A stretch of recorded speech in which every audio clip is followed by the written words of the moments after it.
लेंगे। अच्छा सुनो, तुम्हारा गांव तो सम्राट किंग के मकबरे के पास है ना? चलो तुम्हें आखिरी बार तुम्हारे पुरखों के दर्शन करा लाते हैं। अभी 6 घंटे है तुम्हारे पास, वहाँ एक अगरबत्ती जला लेना। मैंने आंखें बंद की और सिर हिला दिया। चलो वही चलते हैं, वही मेरा असली घर है। हम कार में निकले।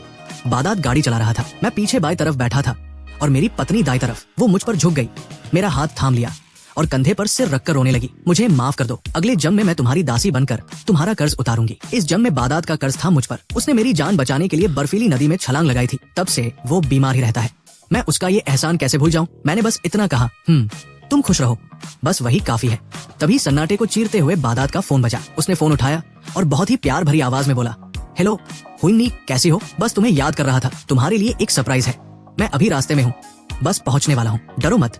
मैं तुम्हारे लिए 35 साल लेकर आ रहा हूँ, बस थोड़ा इंतजार करो जानू। कार में सन्नाटा छा गया। मेरी पत्नी पत्थर की तरह जम गई। उसने धीरे से अपना हाथ मेरे हाथ से हटाया और बादात की गर्दन को घूरने लगी। उसकी आवाज कांप रही थी जब उसने पूछा, ये कौन थी? गाड़ी तेज रफ्तार में भाग रही थी। बादात के हाथ स्टीयरिंग व्हील पर कस गए थे। कुछ सेकंड की खामोशी के बाद वो बड़े ही कैजुअल अंदाज में बोला, अरे वो तो बस मेरी एक जूनियर है, बेचारी की हालत बहुत खराब है, उसकी मौत की गिनती में बस 2 साल बचे हैं। उसने थोड़ा तेज बोलते हुए सफाई दी, मैं तो बस उसकी मदद कर रहा हूँ।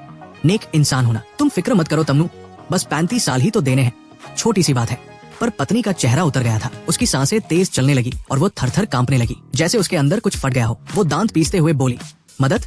मेरे पति की जिंदगी लूट कर तुम अपनी उस जूनियर की मदद करोगे? उसकी आवाज कांपते कांपते फटने लगी थी। बादात का सब्र जवाब दे गया। उसने गुस्से में स्टीयरिंग पर मुक्का मारा, तमन्नू तू ज्यादा पंचायत मत कर, समझी? वो बस एक जूनियर है और हमारा कोई चक्कर वक्कर नहीं है। उसने आईने में उसे घूरते हुए कहा, उस साल जब तुझे बचाने के लिए मैं नदी में कूदा था, तब से मैं बीमार रहने लगा। और तूने उस वक्त मेरा साथ नहीं दिया, मुझे बीमार कहकर ठुकरा दिया। ये 60 साल तो मेरा हर्जाना है जो तू और तेरा ये बेकार पति मुझे देंगे। वो अपने हाथ के नंबर की तरफ इशारा करके बोला, मेरी उम्र है, मैं जिसे चाहूँ उसे दूं, तू बीच में मत बोल। मेरी पत्नी का चेहरा एकदम सफेद पड़ गया। ऐसा लगा जैसे किसी ने उसे कोड़ा मार दिया हो। वो बेबसी में सिर झुकाकर बोली, ठीक है, अब मैं कुछ नहीं पूछूंगी। बादात ने एक हिकारत भरी आवाज निकाली और गाड़ी की रफ्तार और बढ़ा दी। 2 घंटे की ड्राइविंग के बाद हम एक सुनसान जगह पर रुके।